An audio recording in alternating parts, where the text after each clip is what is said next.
Now, when we look at this drawing, this is called a Sinopia, Sinopia.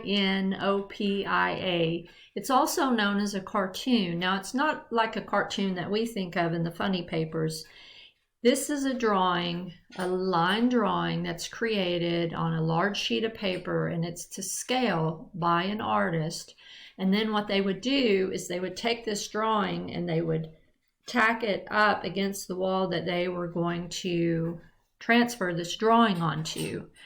And they poke little holes along all these lines and put dust in those holes.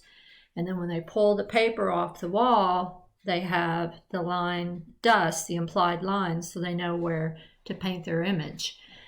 And this is it's wonderful that we have this still in existence so that we can see the artist's process.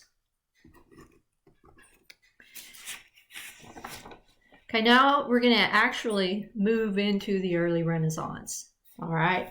So the 15th century marked the perfection of the power and the splendor that had long been growing in Italy. In Florence, the citizens developed a culture that was stimulated and supported by a vast accumulation of wealth. The Medici family were bankers to all of Europe. They became lavish patrons of art, and to this day, the name Medic means a generous patron of the fine arts. For centuries, the history of Florence is the history of the house of the Medici, and it's a fascinating family to study. Early in the 15th century, Giovanni de' Medici had established the family fortune. His son Cosimo, called the father of the country by the Florentines, secured the ambition and loyalty of the people of Florence against the noble and the privileged.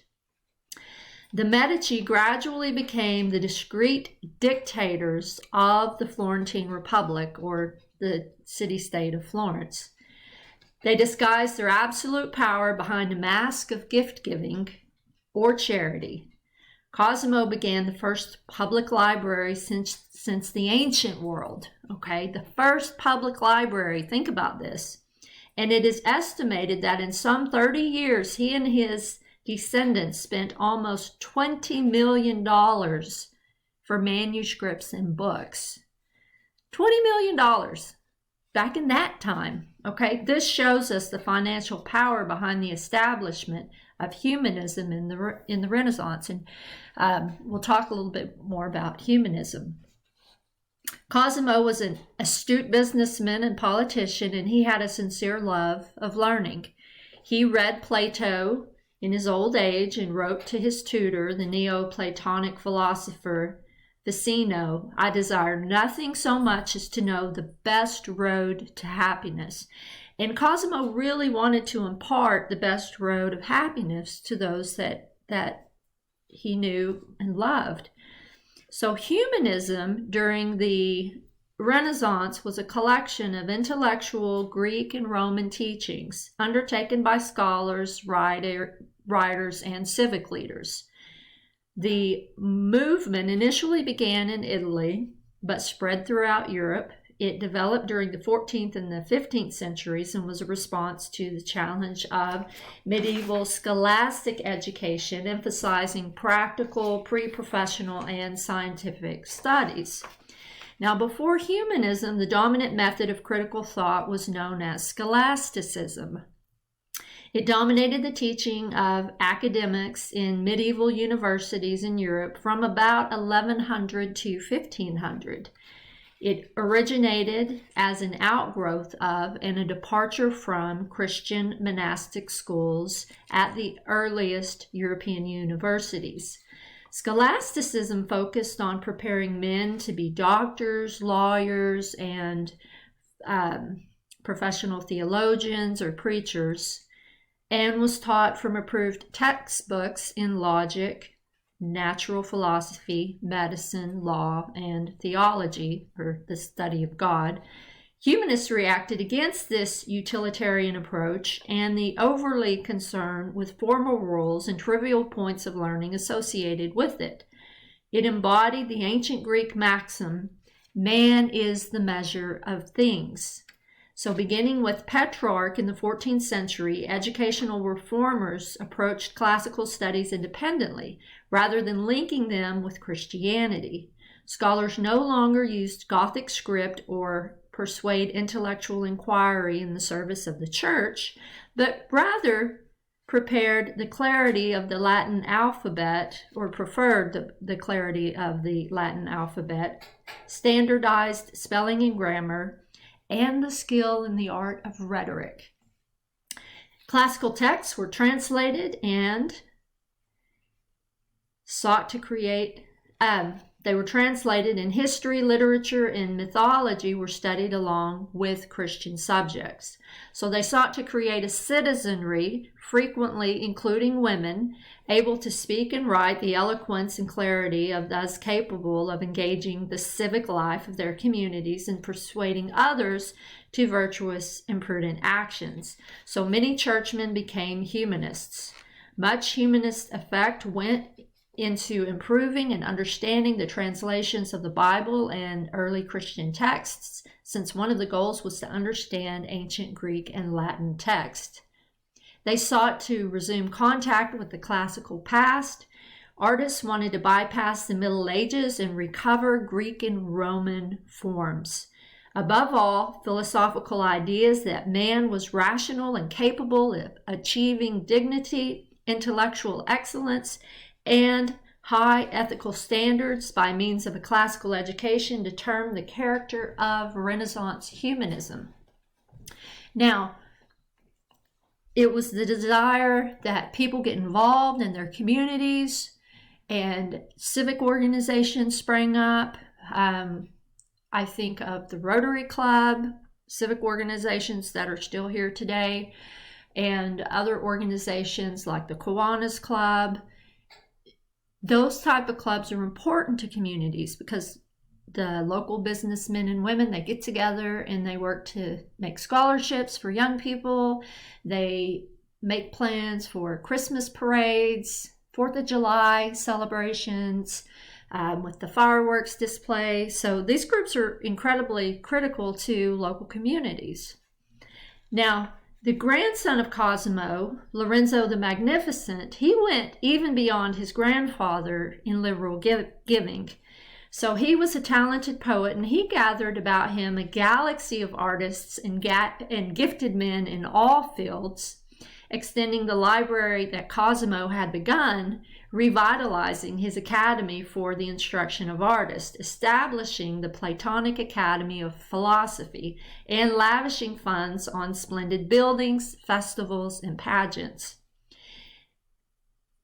He made Florence a city of great beauty, the capital of all newly flourishing arts. His death in 1492 brought an end to the golden age of Florence. And this is what ushered in the Renaissance.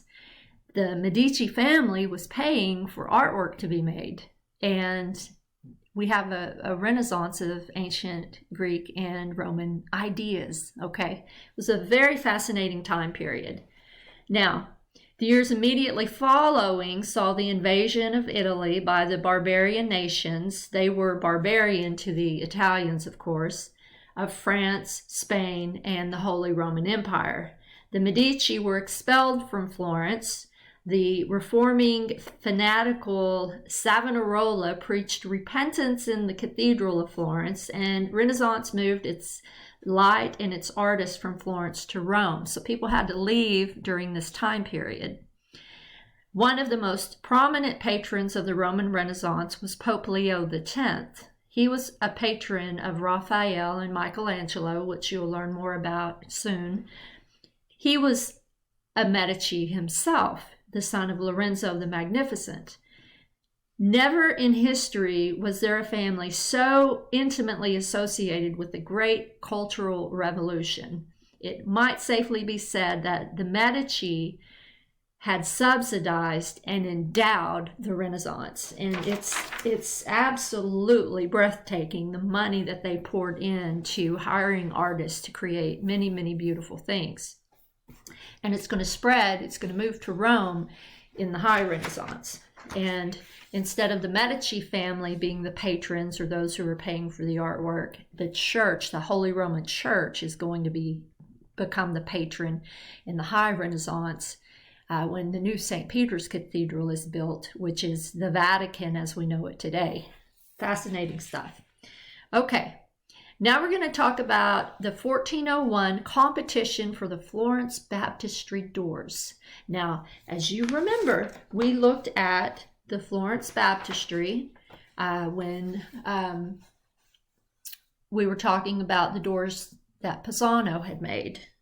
And Filippo Brunelleschi also did an experiment when he drew this baptistry, okay, with linear perspective. Now, Brunelleschi was also involved in the competition for the Florence Baptistry doors. This is going to be the second set of doors. So the baptistry was the heart of medieval and Renaissance Florence, constructed between the 11th and the 13th centuries with its core dating to the 5th century AD.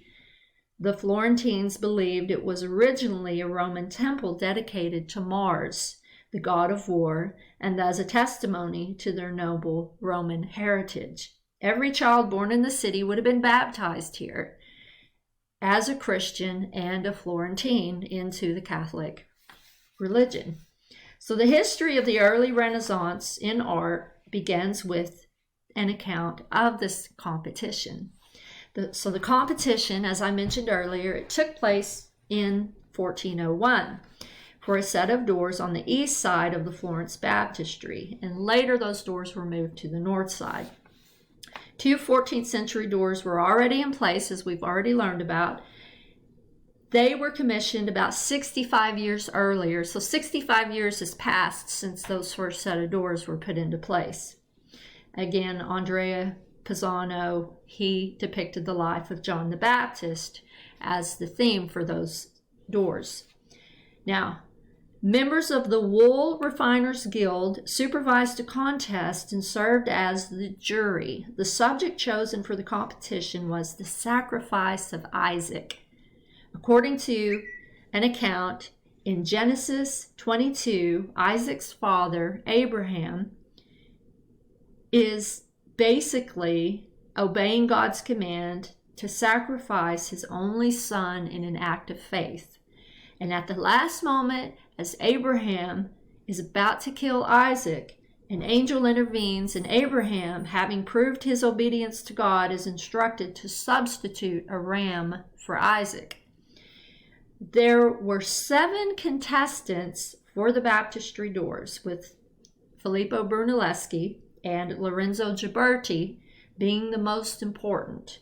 Now, Ghiberti won the competition despite of, or perhaps of, his less monumental, more graceful style. Brunelleschi's figures are more direct and forceful than those of Ghiberti.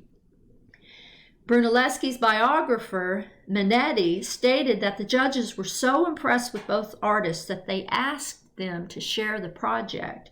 Brunelleschi did not take any part in politicking to try to sway the judges to pick him like Ghiberti did.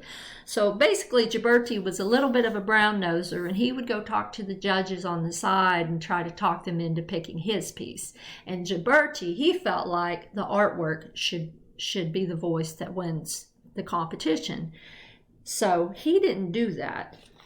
Now, he felt like the commission should be given to the artist, obviously, who had the most talent. So he refused to share the commission with Ghiberti, and Ghiberti became the sole master of the project.